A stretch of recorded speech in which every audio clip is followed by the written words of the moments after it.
순수 물질의 상변화 과정을 보면 자, 여기 뭐 이 내용도 있어요. 두 개의 상이 평행 상태로 존재하는 것을 상변화 과정이라고 그러고, 물은 보일러와 응축기 내에서 보일러 끓이는 거죠. 응축기 내에서는 그 전기를 액체로 만드는 거죠. 그 내에서 액체와 전기가 동시에 두 개의 상이 존재한다.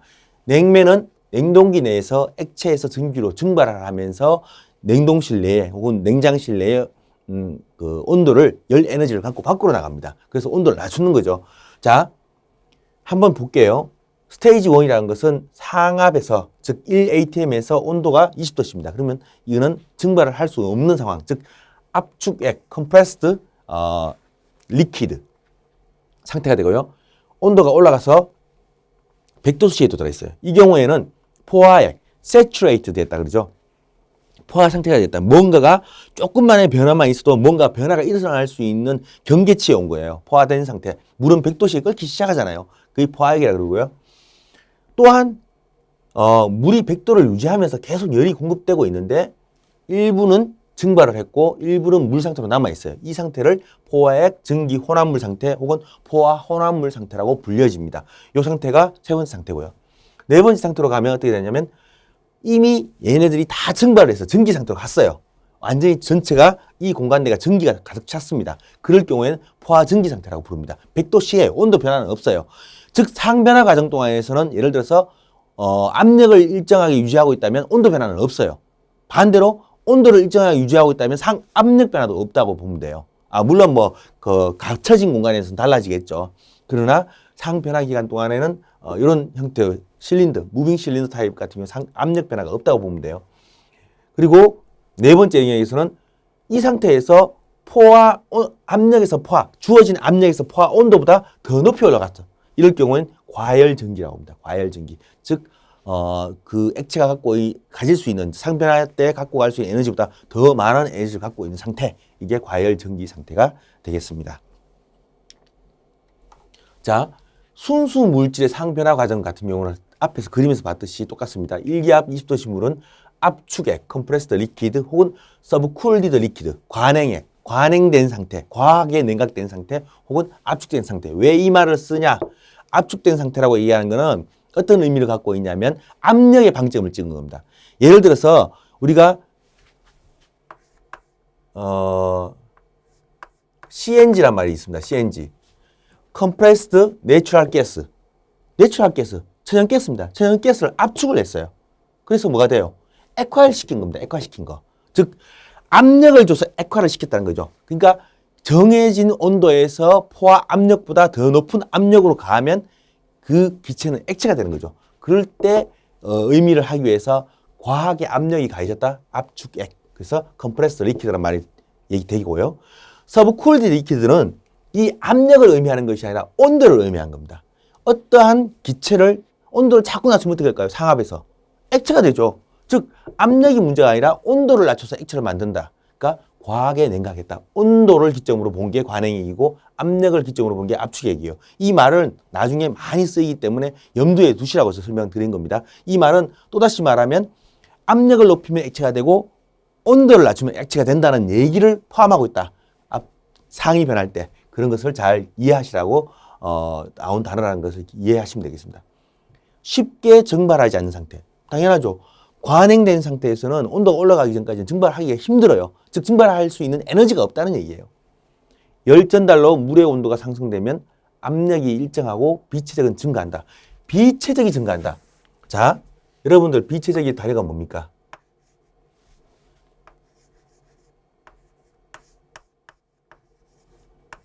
비체적은요.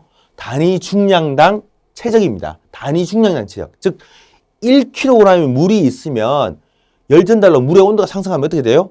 1kg 물은 중량 그대로 있어요. 그런데 얘가 체적이 증가한다? 즉 팽창한다?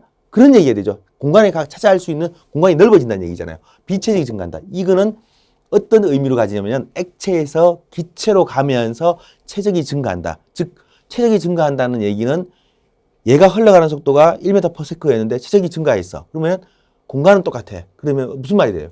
속도가 빨라진다. 그게서 전기 터바인을 돌리는 원리가 되는 거예요. 1기압 100도씨의 물은 포화액이라고 부릅니다. Saturated liquid. 포화됐다. 무슨 말이냐면 얘는 액체 상태에서 완전히 끝에 와 있다. 뭔가 외부에 어떠한 변화만 있어도 얘는 곧 액체에서 기체로 변할 수 있는 그런 한계까지 와 있다. saturated 있다. 포화됐다는 말을 씁니다. 액체로부터 기체로 상변화가 쉽게 발생할 수 있는 상태가 포화액이라고 우리가 보통 지칭합니다. 다음은요. 포화증기하고 과열증기가 있습니다. 포화증기는 똑같은 말이에요. 포화액에서 포화증기까지는 포화된 상태예요. 즉 어떠한 변화가 있더라도 외부에서 열전달이 되더라도 상변화만 있지 어떤 값은 고정되어 있다. 즉 온도나 압력이 고정되어 있다는 얘기예요. 고정돼서 쭉 가요. 그 상태에서 완전히 증발되어 있긴 되었는데 아직까지는 그 주어진 조건에서 온도나 압력을 일정하게 유지되고 있는 상태예요. 하지만 그 이후를 들어가면 과열증기가 되는 거죠. 비등 후 완전히 증발할 때까지 일정한 온도를 유지한다. 일정한 온도를 유지하는 구간을 그거를 상변화 구간이라고 그러고요. 그 온도를 유지하면서 그 끝단까지 와 있는 증기가 완전히 차 있는 상태를 바로 포화증기라고 그러고요. 최적이 급격히 증가한다. 무슨 말이냐면 이런 최적 팽창이 있기 때문에 결국 상변화를 이용해 가지고 열전달이 일어날 수 있다는 얘기예요. 포화증기. 미수한 열전달이 발생하더라도 쉽게 상이 변할 수 있다. 이게 오타네. 뭐 오타는 아니에요. 무슨 말이냐면 이게 사실은 이런 말이 아니고 포화증기보다는 포화액이 맞는 말이죠. 이건 포화액이 맞는 말이고 포화증기보다는 포화액이 미수한 열전달이 되더라도 쉽게 상변화가 일어나서 액체에서 증기로 바뀌는 시점이고요. 사실은 포화증기 같은 경우는 물론 마찬가지죠. 그 상황에서 온도가 변하면 액체로 변할 수 있죠. 그러니까 포화 상태에서는 양쪽 다 맞아요. 포화증기, 포화액도 둘 다 똑같은 상황에 놓여 있다고 보시면 돼요. 그리고 상변화가 상태 2, 즉 그 앞에서 봤던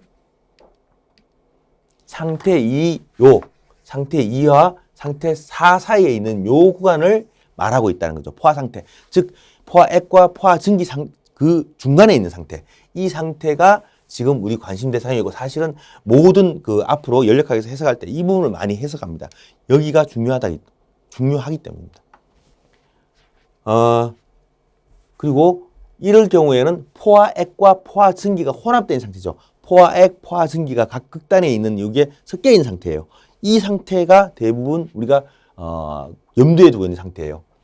과열전기, 슈퍼히티드. 얘는 딱 이런 말을 썼어요. 압력과 관계없는 온도만 얘기했어요. 슈퍼히티드.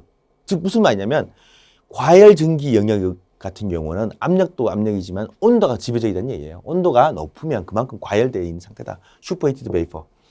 상변화 완료 후 추가적인 열전달로 온도와 빛의 색이 동시에 증가하는 단일상 영역으로 쉽게 응축되지 않는 상태. 즉 무슨 말이냐면 어느 정도 과열되어 있기 때문에 얘를 응축시키려면 온도를 많이 빼야 된다는 거죠. 열전달로 많이 낮춰야 액상으로 갈 수 있는 포화증기 상태로 가는 거죠. 그렇기 때문에 이를 과열증기 상태를 한다. 자, 그래프로 보면 이렇습니다. 그래프로 보면 보세요. 여러분들 1의 상태가 관행액 혹은 컴프레스드 리퀴드 상태라서 과압 혹은 과압이나 관행액 상태고요. 여기서 열을 줘서 온도가 올라가죠. 온도가 올라가면 물은 100도씨죠. 끓는다는 게. 여기서부터 물이 끓기 시작해서 액체에서 기체로 바뀌기 시작합니다. 점점 일정한 속도를 유지하면서 계속적으로 액체가 점점 증기로 바뀝니다. 물이. 그리고 4 상태에 되려면 뭐가 돼요? 완전히 증기로 바뀌었죠. 이때까지는 온도 변화가 없어요. 온도가 일정하게 유지됩니다. 상변화 동안은 온도가 일정해요. 그리고 난 뒤에 열을 더 가했을 경우에는 슈퍼히티드 된 상태로 올라간다는 거죠. 이게 이 선이 뭐냐? 압력이 일정한 정압과정이에요. 정압과정. 같은 압력 내에서 일어나는 거죠. 이런 형태로 일어난다. 그런 정압과정이 일어나는 형태는 피스톤 실린더 형태로 열이 가해졌을 경우예요. 무슨 말이냐면 이 안에 액체가 차 있고 열을 가하면 이 피스톤이 무게가 예를 들어서 M이 있다. 그리고 면적이 A다. 그러면 얘 압력은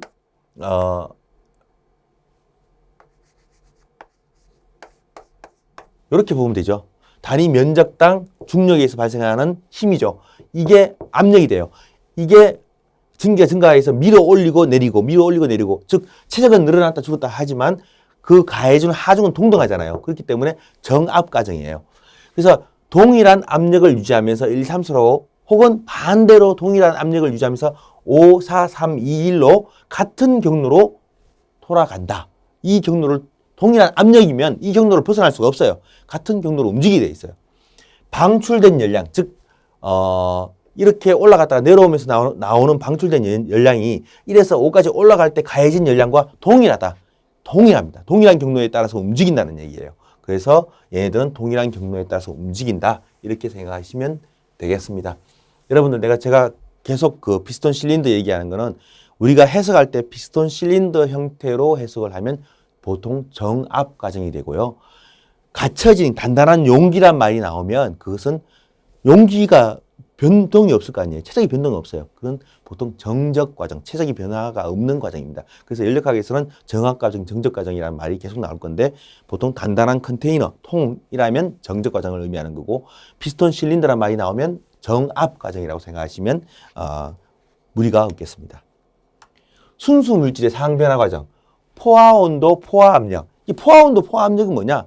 예를 들어서 어떤 물질이 상위 변화, 즉 액체에서 기체로 바뀌기 시작하는 그 시점, 그때가 포화 온도가 되겠죠. 근데 그 포화 온도에 유일하게 존재하는 포화 압력이 존재하고요.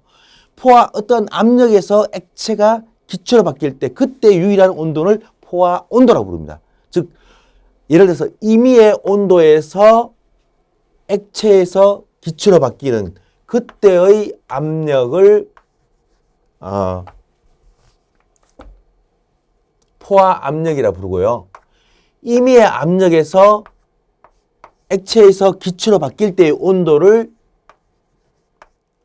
포화 온도라고 부릅니다. 즉 그러니까 하나가 고정이 돼 있고 그 고정된 상태에서 무언가가 변동이 됐을 때, 즉 온도가 고정되어 있는 상태에서 압력이 변동됐을 경우에는 기체에서 액체로 바뀔 때 포화, 반대로 압력이 고정되어 있어. 일기압이라고 했어요. 압력이 고정되어 있는 상태에서 온도가 변했는데 어떤 온도에 도달하니까 액체에서 기체로 바뀌어요. 그때의 온도를 포화 온도라고 부르는 겁니다. 그래서 어느 한쪽을 고정시켜 놨을 때 나머지 하나가 변화할 때 일어나는, 그때 상변화가 일어나는 온도 압력을 포화 온도, 포화 압력이라 부른다라고 생각하시면 되겠습니다. 압력이 일정하면 끓는 온도가 일정하다. 압력이 일정하면 끓는 온도가 일정하다. 무슨 말인지 아시죠? 예를 들어서 우리가 지상에서 라면을 끓일 때 100도씩 끓어요. 그런데 산에 올라가서 그 밥을 하면 밥이 설익죠. 그 이유가 뭡니까? 압력이 낮아서 끓는 점이 낮아진 거예요. 즉 포화 온도의 포화 압력은 유일하게 하나밖에 없어요. 포화 온도. 주어진 압력에서 순수 물질이 상변하는 온도를 포화 온도라고 부르고, 주어진 온도에서 순수 물질이 상변하는 경우에는 포화 압력이라고 부릅니다. 우리가 보통 101.42kPa에서 물의 포화 온도는 100도씨입니다. 100도씨에서 포화 압력은 101.42kPa입니다. 그리고 이러한 상태들을 값들을 표로 만들어 놓은 게 포화 상태표라고 합니다. 온도에 대한 압력, 포화 압력의 표. 반대로 압력에 대한 포화 온도의 표.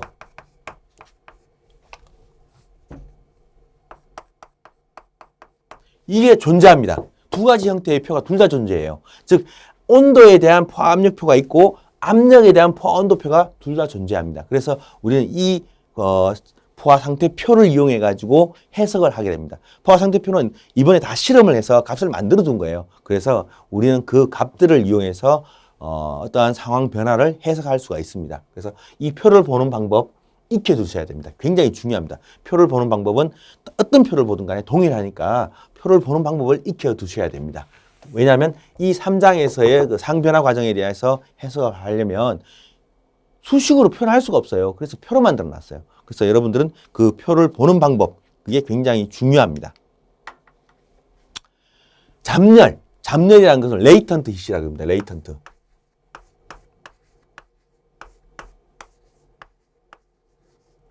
잠열, 숨어있다.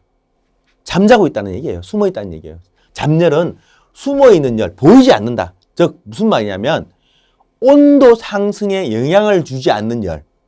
무슨 말이지? 상변화 동안에는 온도 상승이 없다 그랬잖아요. 온도 변화가 없다 그랬잖아요. 즉 상변화 동안에 온도 변화는 없는데 분명히 에너지가 들어갔어요. 그 에너지를 레이턴트 히트라고 보면 된다는 거죠. 상변화 과정 동안 흡수되거나 방출되는 에너지 양.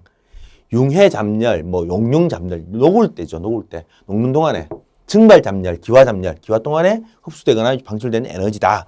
여러분들 이 증발 잠열이 굉장히 중요합니다. 왜냐하면 우리가 사용하고 있는 모든 에너지 전달 체계 중에서 증발 잠열을 가장 많이 적극적으로 이용하고 있습니다. 그리고 반대로 융해 잠열은 어디에 이용할 것이냐? 분명히 말했죠. 현열. 앞에서 한번 배웠을 겁니다. 현열과 잠열이란 말이 나왔었습니다. 현열은 온도 변화에 영향을 주는 에너지. 잠열은 상변화에만 영향을 주고 온도 변화에 영향을 주지 않는 에너지. 근데 현열에 비해서 잠열이 엄청 큽니다. 보통 다 커요. 그래서 보통 증발 잠열을 이용해서 에너지 전달을 많이 합니다. 왜? 우리 물을 이용해서 전기 발전을 하는 이유는 증발 잠열을 이용했기 때문입니다. 근데 융해 잠열은 어디에 이용할 것이냐? 여러분들이 예를 들어서 상변화 물질을 특정 물질에 집어야면 여러분들 이런 게 있어요. 스티로폼이 너무나도 불이 잘 붙어요. 너무 위험하죠. 근데 스티로폼 샌드위치 파넬을 안 쓰고 딴 걸 쓰고 싶어. 근데 스티로폼만큼 가볍게 만들 수가 없어요. 그럼 스티로폼으로 써야 되겠어. 위험해. 그럴 경우에 스티로폼에다가 상변화 물질을 집어넣어요. 고체에서 액체로 바뀌어. 그러면 외부에서 열이 들어왔을 때 스티로폼이 녹기 전에 상변화 물질이 먼저 상변하면서 에너지를 흡수해버렸어. 그러면 굉장히 늦은 시간에 스티로폼이 녹게 되죠.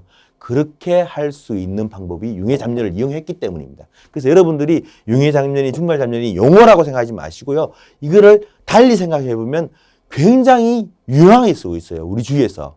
이 두 가지 잠열을 이용해서 많은 생명체들도 이걸 이용하고 있어요. 예를 들면 아프리카에 있는 흰개미집. 흰개미집은 증발 잠열을 이용해요. 흰개미들 중에서 그 지하로 뚫고 들어가서 물을 퍼올려 가지고 그 개미 굴 내에 물을 뿌려서 증발 잠열을 이용해서 내부 온도를 낮추고 있어요. 그래서 증발 잠열을 이용하는 방식이 많습니다. 그래서 연력학에서는 중요한 이 잠열을 이용하는 것, 굉장히 큰 에너지를 이용하기 때문에 적극적으로 활용하고 있다. 잠열의 크기, 상변화가 일어나는 온도 압력에 따라서 달라집니다. 그래서 상변화 과정 동안에 잠열의 크기는 온도 압력에 영향을 받지만 우리가 상온상압에서 혹은 어떤 압력 상황에서 잠열의 크기가 큰 시점을 이용해서 열 전달을 많이 한다는 거죠. 냉매 같은 경우는 압력을 주는 이유가 그 상변화 상황에서 그 압력 상태에서 가장 큰 잠열이 나오기 때문에 그걸 쓰고 있다는 거죠. 상변화 과정 동안의 압력과 온도는 종속적 상태량이다. 이게 무슨 말이냐? 예를 들어서요. 일정한 어떤 압력에 따라서 온도가 결정된다는 겁니다. 상변화 동안에. 예를 들어서 100도, 앞에서 봤죠. 100도씨 100도씨 전기가 되는 시점은 101.42kPa이 되어 있어요. 101.42kPa보다 높으면, 압력이 높으면 그 온도보다 더 높은 온도에서 상변화가 일어날 것이고, 그보다 더 낮은 압력이면 그보다 더 낮은 온도에서 상변화가 일어날 것입니다. 그런 얘기를 하고 있는 거예요. 종속적 관계다. 그래서 상변화 과정 동안에서는 하나의 압력이 고정되면 온도 고정될 수밖에 없습니다. 상변화 동안에는 항상 이러한 것이 성립한다. 여러분들은 염두에 두세요. 상변화 동안에 압력이 고정된 상태에서 상변화가 일어나면 온도가 고정된다. 온도가 고정된 상태에서 상변화가 일어나면 압력이 고정된다. 이렇게 생각하시면 되겠습니다. 액체 증기 포화 곡선, Liquid Vapor Saturation Curve, 포화 온도와 포화 압력의 관계 곡선을 나타낸다. 이런 곡선이 있다. 앞으로 이 곡선을 많이 이용해서 설명을 할 겁니다. 자, 앞에서 한번 얘기했죠. 물입니다. 물의 온도에 따라서 포화 압력이 정해진다는 얘기를 했었는데요. 100도씨일 경우에는 여기 약간 차이가 있긴 해요. 101.3, 1atm, kPa, 아까 101.42였는데 약간 차이가 있죠. 자, 그렇다면 거꾸로 내려가 볼게요. 30도씨 같은 경우는 4.25kPa입니다. 자, 이게 무슨 말이냐면 30도 물을 증발을 시키고 싶다면 압력을 4.25보다 더 낮추면 된다는 얘기예요. 더 낮추면 그때부터 끓는다는 얘기예요. 자, 거꾸로 300도씨의 물을 액체 상태로 유지하고 싶다. 그러면 8581kPa보다 더 압을 가하면 상온에서 그 압에서 액체 상태로 유지하고 있다는 얘기입니다. 300도에서는 이 압력에서 증발을 한다. 거꾸로 얘기하면 이 압력 하에서 300도가 돼야 상변화가 있다. 이런 얘기가 되는 겁니다. 그래서 여러분들은 예를 들어서 100도씨에 물을 끓는다 라는 말을 할 때 100도씨에 물이 끓는다는 말은 틀린 말입니다. 일기압 하에서 100도씨에 물이 끓는다. 맞습니다. 즉 앞에 압력이라는 말이 안 들어가면 100도씨에 물이 끓는다. 정답이 아니라는 얘기입니다. 그거를 염두에 두시라는 거죠. 그래서 상변화 구간 동안에서는 압력에 종속된다. 온도가 압력에 종속된다. 이런 말로 표현된다. 포화 온도, 포화 압력의 종속 관계에 따른 몇 가지 결과 보자. 이거죠. 압력을 제어함으로써 물질의 비등 혹은 포화 온도를 제어할 수 있다. 당연하죠. 압력을 우리가 바꾸면 압력을 높이면 끓는 점도 높아지고 압력을 낮추면 끓는 점도 낮아진다. 그런 거는 이미 알고 있잖아요. 왜 산에 올라가면 물이 일찍 끓죠. 낮은 온도에서. 그거는 압력이 낮아졌기 때문에. 상온 상압인 공간에서 가압된 냉매 R134A, 그러니까 뭐 요즘 냉매 134A를 쓴다고 할 때 용기를 개방하면 일기압 하에서 냉매의 포화 온도는 마이너스 26도씨입니다. 그런데 그 경우에 마이너스 26도씨면 용기 표면 온도는 마이너스 26도를 유지하고 있다. 왜? 상변화 기간 동안에는 이 포화 온도 이상 이하로 바뀌질 않는다는 얘기입니다. 그래서 균형 상태가 되면 마이너스 26도를 계속 유지하고 있다. 즉 상변화 기간 동안에서는 온도 변화가 없다는 것을 얘기하는 겁니다. 만일 외부로부터 용기에 217kJ/kg의 열전달이 일어나지 않으면 지속적으로 냉매가 증발할 수 없다. 왜? 상변화 기간 동안에 잡열을 요구를 하는데 잡열을 줘야 돼요. 즉 1kg이 1kg 액체가 1kg 전기로 바뀔 때 217kJ를 줘야 되는데 안 주고 있어. 그러면 안 바뀌죠. 그러니까 증발할 수 있는 냉매는 없다는 거죠. 그렇기 때문에 결국은 에너지를 흡수하지 못하면 액체가 증발할 수 없다. 액체가 증발했다는 것은 에너지를 흡수했다는 얘기입니다. 그런 내용을 알 수 있다. 자, 진공냉각. 진공냉각은 지금 여러분들이 우리가 말하는 음식물 쪽에 많이 쓰고 있어요. 진공냉각을 하는 이유는 뭐냐면은 어떻게 보면 빠른 시간 내에 냉각을 해서 어떤 음식물들을 건조를 시키면서 동시에 온도를 낮추는 거예요. 그래서 진공 건조란 말도 써요. 진공 냉각이란 말도 쓰지만은 베큐um 쿨링, 베큐um 드라이닝도 마찬가지예요. 그건 건조예요. 진공 건조를 해요. 이렇게 하는 이유는 뭐 여러 가지 요인이 있는데 다른 방식에 비해서 굉장히 효율적이에요. 왜 효율적이냐? 설명을 드릴게요. 채소를 냉각하는 방법은 밀봉된 냉각실의 압력을 원하는 저온에서의 포화 압력까지 낮추면 뭐가 돼요? 채소로부터 일부 수분이 증발을 해요. 증발을 하면서 어떻게 돼요? 온도가 낮아지면서 동시에 증발을 해요. 그러면 증발 잡열이 열을 갖고 채소로부터 빠져나가요. 그러면 채소가 더 빨리 냉각이 되겠죠. 그래서 이러한 원리를 이용해서 채소를 냉각시키면 결국 채소를 일정한 공간에 두고 갑작스레 온도를 낮춰주게 되면 온도 낮아서 냉각되는 효과 플러스 채소에 갖고 있던 수분들이 날아가면서 생기는 증발 잡열로 인한 냉각 두 가지가 동시에 일어나서 빠른 냉각이 일어나는 거죠. 그래서 급속 냉각을 할 수 있다. 보통 냉각을 할 때 우리가 진공 펌프를 씁니다. 진공 펌프를 써서 공간 내의 압력을 낮추어서 그 공간 내에 있는 온도를 낮추게 되고 결국 그로 인해서 수분을 갖고 있는 물질들이 수분의 증발에 따른 증발 잡열로 냉각이 더 가속화된다. 이런 증발 잡열을 이용하는 방식은 여러분들이 왜 그런 말을 많이 봤죠. 여름철에 갑자기 뜨뜻한 맥주 캔이 있어요. 맥주를 한 잔 먹고 싶은데 뜨뜻해. 가장 빨리 냉각할 수 있는 방법이 뭘까? 냉동실에 넣어둔다? 아닙니다. 그 맥주 캔 주변에다가 물에 젖은 수건을 두고 선풍기를 불어주면 제일 빨리 냉각돼요. 왜? 그 수분이 증발 잡열을 갖고 엄청난 에너지를 현열보다 잡열이 워낙 커요. 보통 그러니까 5배나 크다고 얘기할 수 있죠. 그러니까 0도의 물에서 100도의 물까지 도달하는 데 필요한 에너지하고 100도의 물에서 100도의 수증기로 바뀔 때 필요한 에너지가 5배보다 더 커요. 그러니까 엄청난 많은 에너지를 갖고 나간다는 거죠. 그래서 증발 잡열을 적극적으로 활용하는 장치들이 엄청 많습니다. 우리 주변에. 냉각할 때는 많이 사용하고 있다. 진공실 내부의 0도의 포화 압력 이하로 낮아지면 진공 냉동도가 발생한다. 자, 여기 보시면은 뭐냐면 인슐레이션 속에 질소가스예요. 질소 액체죠. 액화 질소 속에다가 챔버를 담가놓고 놔두면 얘를 막지 않아요. 막아놓으면 안 되죠. 막으면 이게 안 돼요. 막지 않고 증발을 시켜요. 왜? 증발을 시키면서 주요 온도는 일정 온도로 유지해요. 증발 잡열, 즉 질소는 마이너스 196도에서 액체가 기체가 되고 기체에서 액체가 돼요. 그러면 그 잡열을 갖고 올라가니까 온도는 일정해요. 상변화 기간 동안은. 그래서 일정한 온도를 유지할 수 있도록 만들어주는 방식이죠. 맥 마찬가지죠. 이렇게 가는 거고요. 여기서는 마찬가지로 물과 얼음이 섞여 있을 때 압력을 이용해 가지고 온도를 낮춰주는 방식. 그 뭐 예를 들면 물을 열어놓고 물이 들어가 있는 상태에서 압력을 낮춰요. 그러면 얼음이 얼어요. 얼음이 얼어요. 이런 방식은 많이 이용해요. 예를 들면은 압력을 낮춰서 얼음을 얼리면은 그 기존의 얼음은 달라요. 얼음이 생길 때는 얼음 결정 입자들이 굉장히 뾰족뾰족하게 생겨요.